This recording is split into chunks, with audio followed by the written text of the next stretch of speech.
A lot of video games have us using weapons. Ranged weapons, close-quarter weapons, firearms, bludgeons, blades, guns, artillery, remotely requested ordnance, and other varieties of armaments. For me, I find that when a game gets really clever or unique with its implementation of weaponry, it impresses and immerses me more. A lot of times it's because the weapons thematically fit the setting of the game or appeal to the skill set of the characters using them.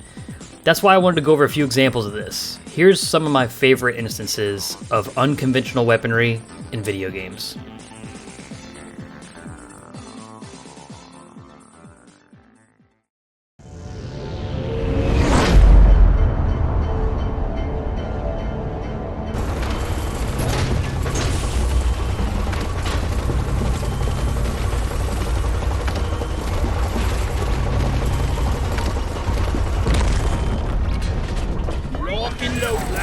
In the game Deep Rock Galactic, up to 4 players band together to fight insectoid aliens that get in the way of their quotas for the Dwarven Intergalactic Corporate Mining Company, Deep Rock Galactic.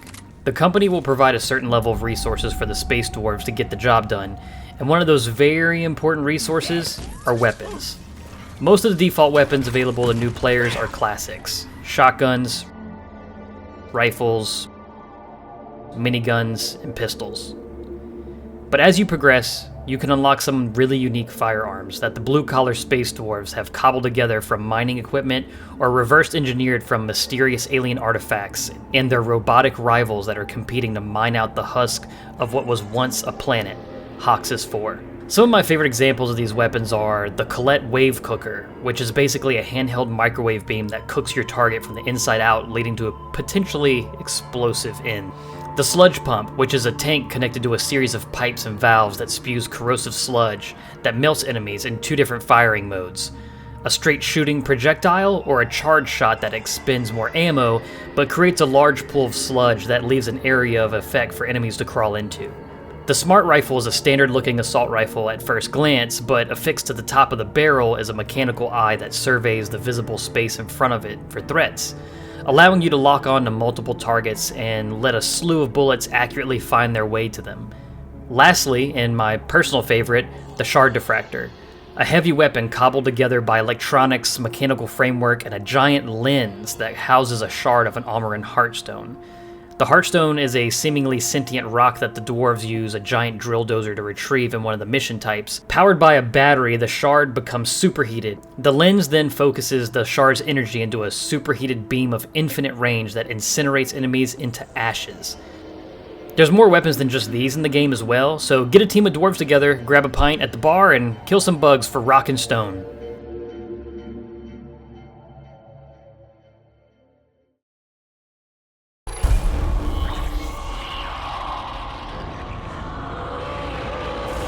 To keep the theme of space mining going, let's talk about Dead Space. Isaac Clarke is a spaceship systems engineer who was sent alongside a handful of others as part of an emergency response unit to the non-responsive USG Ishimura, a planet-cracking space vessel so big that it has a tram system built in to traverse all the decks and sections of the ship. Planet cracking is a process in which the ship and crew literally crack open a planet and mine out all the valuable resources to bring them back to Earth or otherwise. So very similar to Deep Rock Galactic, actually. During Isaac's terrifying stay aboard the Ishimura, he comes across a variety of weapons, but I wanted to cover the more context-specific weaponry. Let's start with the most iconic weapon in the series, the Plasma Cutter. As the game describes it, and I'll be reading the in-game tool descriptions for all of these, this compact cutter fires bolts of ionized plasma that cut easily through most surfaces, making it a cheap but versatile mining tool. It can be readily modified though. Some upgrades may cause the plasma to become unstable and ignite surfaces on contact. Originally designed for cutting through softer rock and minerals, and I suppose bone and flesh and medical applications, the Plasma Cutter is a perfect tool for taking on the necromorphs, seeing as you have to sever their limbs to most effectively eliminate them. Though similar to the Plasma Cutter, the Line Gun is a larger model suitable for use against harder minerals. It can also deploy a laser targeting survey charge. Operators should notify those around them to avoid these charges being set off prematurely. The IM-822 handheld ore cutter line gun, or just line gun for short, is the Plasma Cutter's big brother. While not as accurate to pinpoint targets, it makes up for it by emitting a much wider beam. The RCDS Remote Control Disc Ripper is basically a space circular saw. These high-velocity saw blades cut through rock faces or extract samples with ease. Operators are warned against losing control of the blades, as ricochets can cause lethal damage. Its alternate fire mode simply fires a circular saw as a projectile that can bounce off of walls, but the primary is where it's at. Using a miniature gravity tether, it suspends the saw, spinning upwards towards 17,000 rotations per minute, allowing the user to float the blade where they see fit. And I think you can use your imagination to see how lethal this could be. The handheld gravitron accelerator, or most commonly referred to as the force gun, a kinetic booster device often used for quickly clearing loose debris and breaking up larger ore deposits. However, due to the gravitron acceleration functions, overclocking can cause a dangerous gravitational reaction, causing debris and nearby operators to be pulled in. Practical applications of this weapon are for things like moving rocks around in zero gravity or turning big rocks into little rocks, but for the application of combat, it's a short-range shotgun-like device. It isn't good for cutting off limbs, but what it is good for is pushing the enemy back and blowing all the flesh off of them. It's crowd control. Lastly, and one of my favorites, the C99 Super Collider Contact Beam. This beam uses targeted but incredibly powerful energy projections to quickly break down hard surfaces and expose valuable deposits. The beam can be charged to target larger areas. Practical applications include splitting and obliterating through materials to allow easier extraction of unexhumed materials. Basically a handheld particle accelerator. It does need a moment or two to charge up for its alternate fire before it unleashes a short-range kinetic beam, but whatever's standing on the opposing end of that barrel is not going to remain in one piece. Also, I guess you can consider the stasis module a weapon, but it really shines with the kinesis module that allows you to pick up debris or makeshift weapons or explosives and hurl them towards enemies while they're slowed down. Dead Space really is an amazing game. Whether it's the original, the sequel, or the remake, give it a shot or replay them. It's basically the movie Alien meets Resident Evil 4, and I love the context-specific weaponry in these games.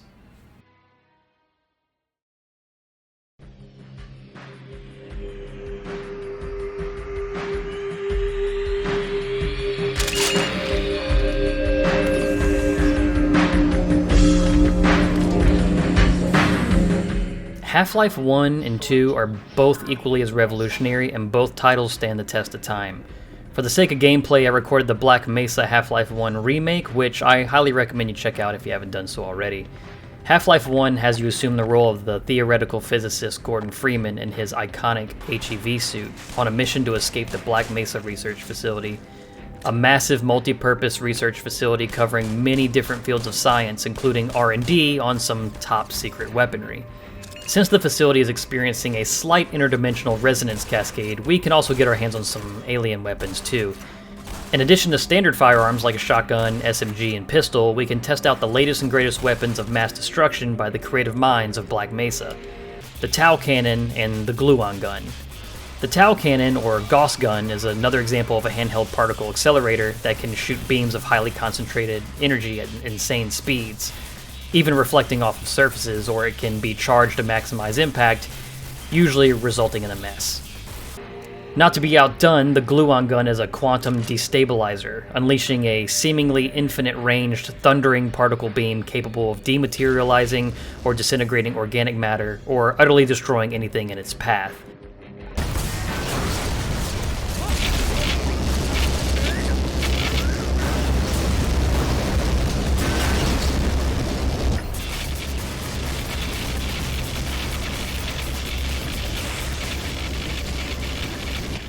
Both of these guns are so powerful that they share the same ammo source: uranium.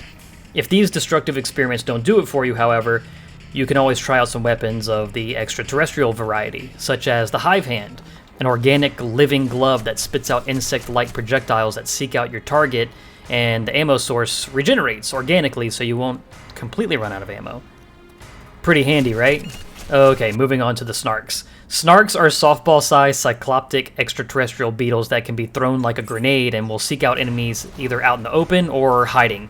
They can be used most efficiently to flush out enemies or distract them, but be warned, if they don't find a target, it will be you. Finally, one of the most iconic weapons in the series and gaming in general, the zero-point energy field manipulator, aka the gravity gun. When Half-Life 2 came out, one of the most insane features was the real-time physics of literally everything you could see. And this wasn't a standard feature in games back then either, so the developers gave us a tool to play with and manipulate the physics of the engine.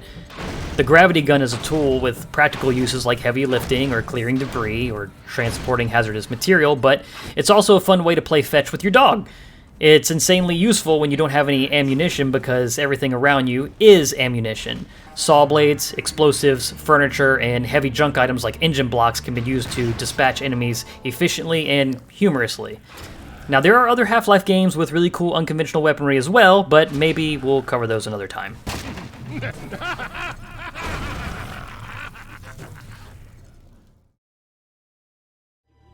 They told me, son, you're special. You were born to do great things. You know what? They were right.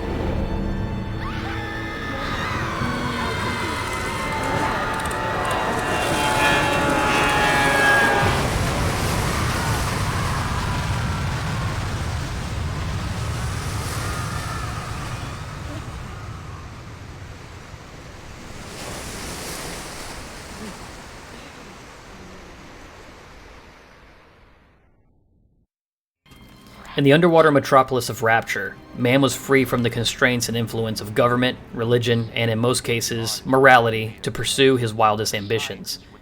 Two of the biggest ambitions were science and industry. Rapture fell victim to a civil war of sorts, and the lower-class citizens were armed with firearms smuggled into the topside world. Since BioShock takes place in 1960 and the war started in 1958, the firearms reflect that time period and the Art Deco aesthetic of BioShock. Weapons include a revolver, a shotgun, crossbow, chemical thrower, grenade launcher, and a Tommy gun! A Tommy gun. The coolest aspect of the gun design is as you upgrade them, they receive more context-specific additions, such as spinning cogwheel modules that accelerate fire rates, gas-assisted firing mechanisms for more powerful shots, stabilization cylinders for more consistent accuracy, and jury-rigged loading mechanisms for higher ammo capacity. While I do love the way the guns look, and they are certainly useful tools for survival in the city of Rapture, these aren't the only thing you can utilize against the populace of murderous splicers after you. Introducing plasmids.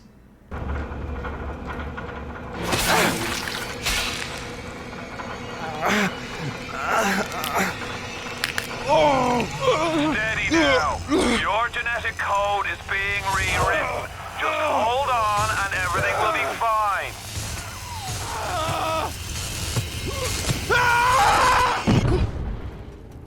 Plasmids are serums made of a substance capable of rewriting genetic material called Atom that was discovered from the enigmatic sea slugs during the construction of Rapture.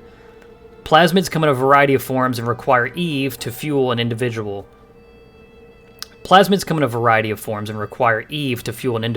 hopefully sparing use of plasmids in normal everyday applications, such as snapping your fingers to create a flame to light your cigarette and not hurling a ball of fire onto a flammable substance that a person is standing in. Have you ever wanted to do things like shoot lightning from your fingertips, or freeze an object solid in an instant, move objects with your mind, or unleash a swarm of bugs out of festering holes in your skin? With plasmids, not only do you have a world of potential at your fingertips, but the world itself can be weaponized. Just pop an Eve hypo and Rapture is your oyster. You won't get addicted, I promise. Plus, you're going to need all the help you can get fighting the sociable denizens of Rapture, especially the big daddies. Now, would you kindly pass me an Eve hypo? I'm getting low over here.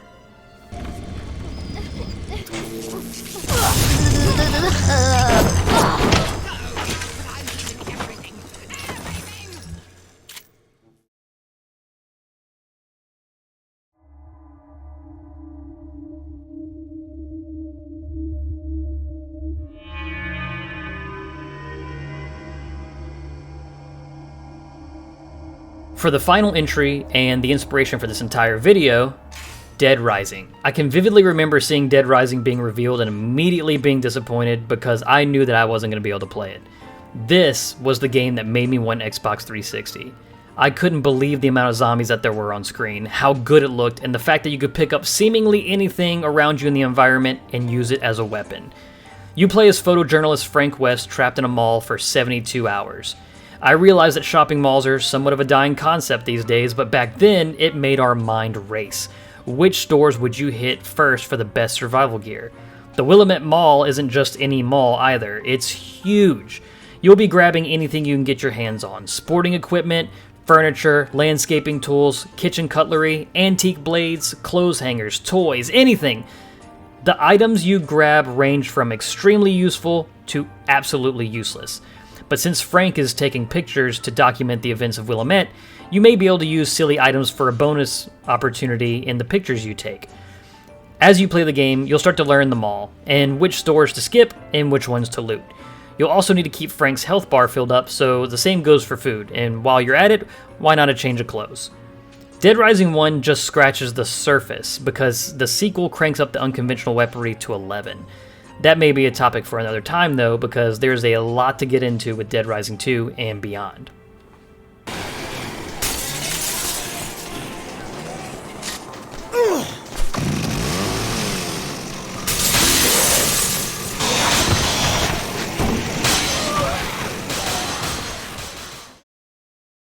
These are just a few of my favorite examples of unconventional weaponry in video games, and there's so much I wanted to add, but I could do videos on some of these games entirely alone, such as the Dead Rising sequels, Halo, or the Ratchet & Clank franchise.